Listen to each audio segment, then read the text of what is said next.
Magandang hapon, Binibining Tino. Ang paksa namin ngayon ay mga makrong kasanayan at mga estratehiyang pagtuturo. Makrong kasanayan. Ito ay mga kasanayan sa paglinang na tinatawag din nating pagkatuto. Ito ay isang kasangkapan sa epektibong pagpapahayag ng kaisipan, saloobin, o damdamin ng isang mahalagang proseso sa pakikipagtalastasan. Sa madaling salita, ito ay kasangkapan upang maisakatuparan ang matagumpay na paggamit ng wika. Ngayon, may 5 estratehiya na under sa makrong kasanayan. Ito ay ang pakikinig, pagbasa, pagsulat, pagsasalita, at panonood. Una ay magsimula muna tayo sa pakikinig. Sa konsepto ng pagtuturo, ang pakikinig ay isang mahalagang aspeto ng makrong kasanayan. Ito ay tumutukoy sa kakayahang makinig ng may pag-unawa at respeto sa iba't ibang pananaw, ideya at karanasan. Ang pagiging mahusay na tagapakinig ay nagpapahintulot sa guro na manawaan ang mga pangangailangan at mga interes ng mga mag-aaral na nagbibigay daan sa kanila na makapag-adjust ng kanila mga estratehiya at paraan ng pagtuturo. Ang unang estratehiya na under na pakikinig ay ang paglikha ng imahe. Ang paglikha ng imahe, ito ay yung gagawa ka ng simbolong representasyon o larawan ng pangkalahatang senaryo na iugnay sa narinig na balita o drama. Ang pangalawa naman ay ang pagkakategorya. Ang pagkakategorya ay ito yung itatala ng bawat mag-aaral ang mga bawat impormasyon at ikakategorya sa grapikong pantulong. At ang panghuli naman ay ang pagkuha ng tala.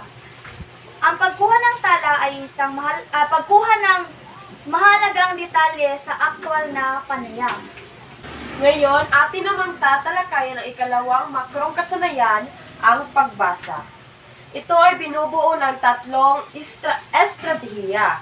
Una ay ang pinatnubayang pagbasa, pag-iisip, o sa Ingles, direct reading thinking, na estratehiya sa pagbasa galing kay Russell Stoffer.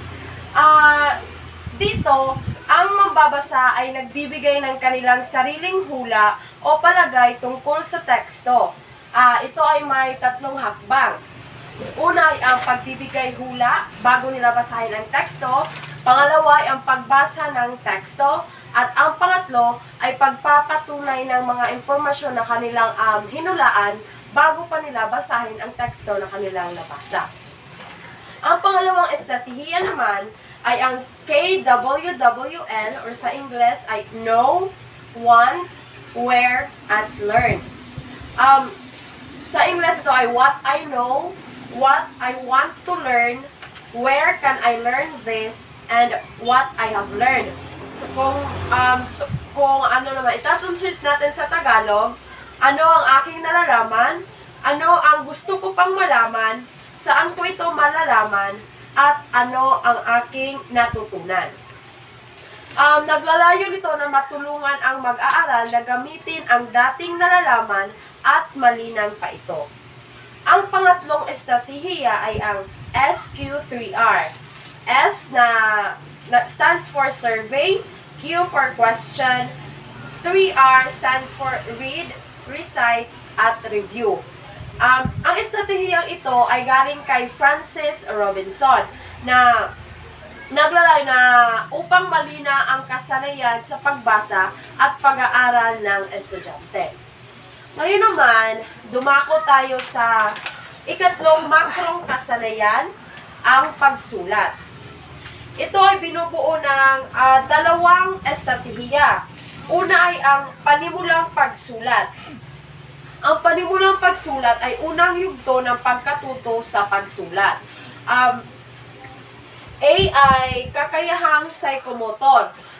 Dito, halimbawa, kakayahang psychomotor, ang paggamit ng malalaking lapis sa mga bata sa pagsulat. Sa B naman ay kawalan ng batayang kaalaman. So, ang pagtuturo ng agwat sa pagitan ng mga titik, sukat ng mga bahagi ng letra, direksyon ng lapis sa pagsulat dahil wala pang kaalam-alam ang mga bata kung ano ang kanilang isusulat. At ang C ay pangangailangan sa consistent na pagsasanay. Ang pangalawang estratehiya ay ang kontroladong komposisyon. Ito ay binubuo ng tatlong bahagdan. Ang una ay ang pagpuno sa puwang ng mga pangungusap. Bago ko muna ibahagi sa inyo kung ano ang tatlong ito, atin munang alamin kung ano ang kontroladong komposisyon. Ito ay limitado pa ang talasalitaan at kaalaman ng mag-aaral sa wika. So, una ay ang pagpuno sa puwang ng mga pangungusap. Pangalawa ay pagsagot sa mga patnubay na tanong. At ang pangatlo, pagsunod sa nakahandang balangkas.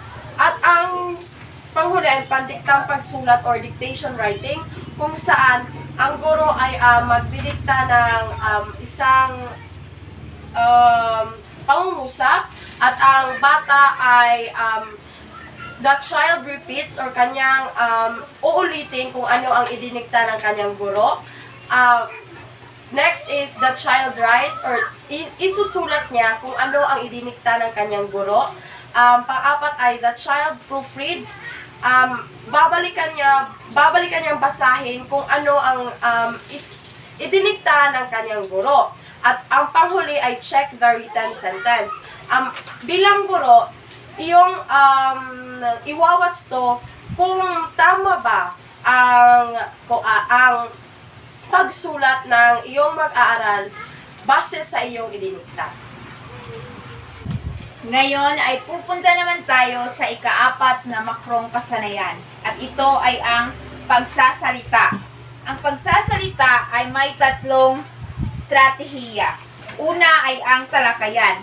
Ang talakayan ay isang karaniwang gawain sa loob ng klase. Ang talakayan sa pagsasalita ay isang proseso ng aktibong pag-uusap at pagpapalitan ng mga ideya, opinyon at impormasyon sa isang grupo ng mga tao.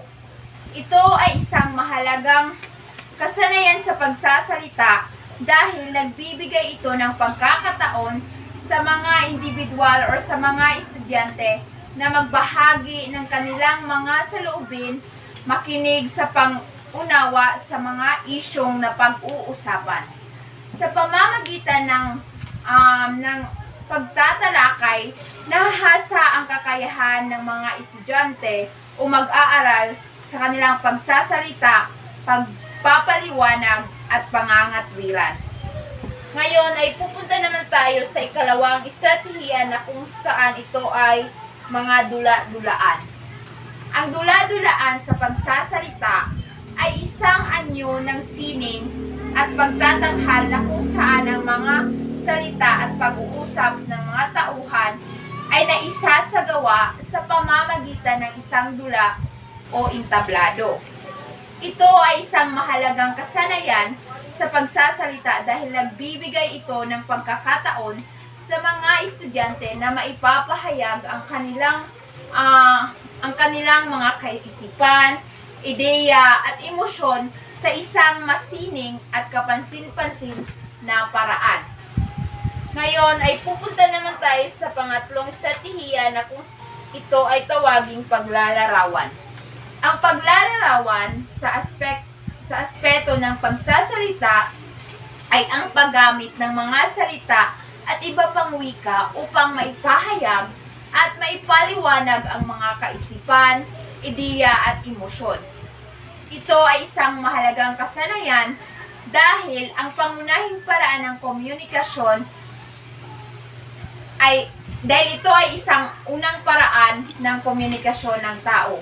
Ang paglalarawan sa pagsasalita ay nagbibigay daan sa atin na maipahayag ang ating sarili, maunawaan ang iba, at magkaroon ng malalim na koneksyon sa iba't ibang mga tao. Ngayon ay pupunta naman tayo sa ikalimang makrong kasanayan at ito ay ang panunood. Sa panunood, meron itong tatlo ding estratehiya. Una ay ang mapanuring panunood.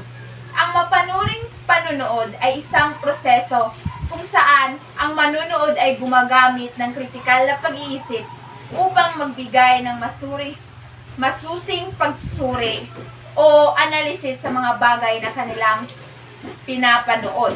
So sa mapanuring panunood, kinakailangan na ang mga estudyante ay manood ng maayos at mapanuri. Dahil dito ay maunawaan nila ng maayos ang tekstong kanilang pinapanood. Ngayon ay pupunta naman tayo sa pangalawang estratehiya ng panunood. Ito ay ang Seeing Thinking Activities or STAs. So ang Seeing Thinking Activities, ito ay natutuhan ng mga mag-aaral na maging kamalayan sa kanilang mga pag-iisip. Ito ay nagbibigay sa kanila ng kakayahang suriin at maunawaan ang mga proseso ng kanilang pag-iisip habang sila ay nag-aaral.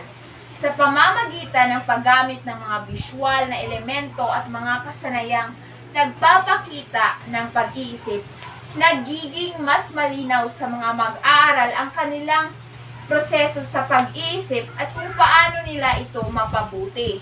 Sa Seeing Thinking Activities din, ay habang sila ay nanonood ng isang teksto or ng isang drama or sa TV, sa telebisyon, ay maaaring sila ay makapag-isip din sa mga kung ano yung mga pangyayari sa susunod. At habang sila ay nanonood, nagagamit din ang kanilang utak. Ngayon ay dadako naman tayo sa pangatlong estratehiya ng panunood at ito ay ang alternatibong pagwawakas. Ang alternatibong pagwawakas o ending STA sa panunood ay isang kasanayan kung saan ang manunood ay nagbibigay ng kanilang sariling interpretasyon tungkol sa palabas o pelikula. Ito ay isang mahalagang aspeto ng mapanuring panunood dahil nagbibigay ito ng pagkakataon sa mga manunood or sa mga mag-aral na maging aktibo sa paglikha ng kanilang sariling kwento at perspektibo. At dito mo rin malalaman bilang guro kung talaga bang may naunawaan ang isang mag-aral or isang manunood ayon sa kanilang tekstong nakikita or pinapanood. At yun lamang po ang 5 makrong kasanayan. Uulitin, ito ay ang pakikinig, pagbasa, pagsulat, pagsasalita, at panunood. At ngayon, tapos na ang ating diskusyon tungkol sa 5 makrong kasanayan. At meron kaming inihandang aktibidad sa klase. Hahatiin ko ang klase or ang mga mag-aaral sa 5 pangkat. Ang gagawin nyo ang panuto ay ang isadula ang kahalagahan ng makrong kasanayan sa pagtuturo. So, bali may 5 pangkat at ang unang pangkat ay isadula niya ang kahalagahan tungkol sa pagsasalita at ang pangalawang pangkat ay tungkol sa pakikinig, pangatlong pangkat ay ang sa pagbasa, pang-apat na pangkat ay tungkol sa panunood at ang huling pangkat ay tungkol sa pagsulat. So, sa pagsasadula ninyo ay hindi lamang yan isang simpleng pagsasadula dahil meron kaming batayan na inihanda or rubrics na magiging gabay nyo or magiging gabay nyo sa pagsasadula.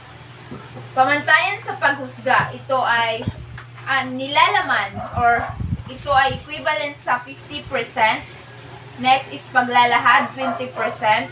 Pagkakaisa, 15%. Disiplina, 15%. At sa total na 100%. So, bali, sa inyong grupo ay dapat ninyo itong isaalang-alang dahil ito ay may mga nakataya na mga percentage.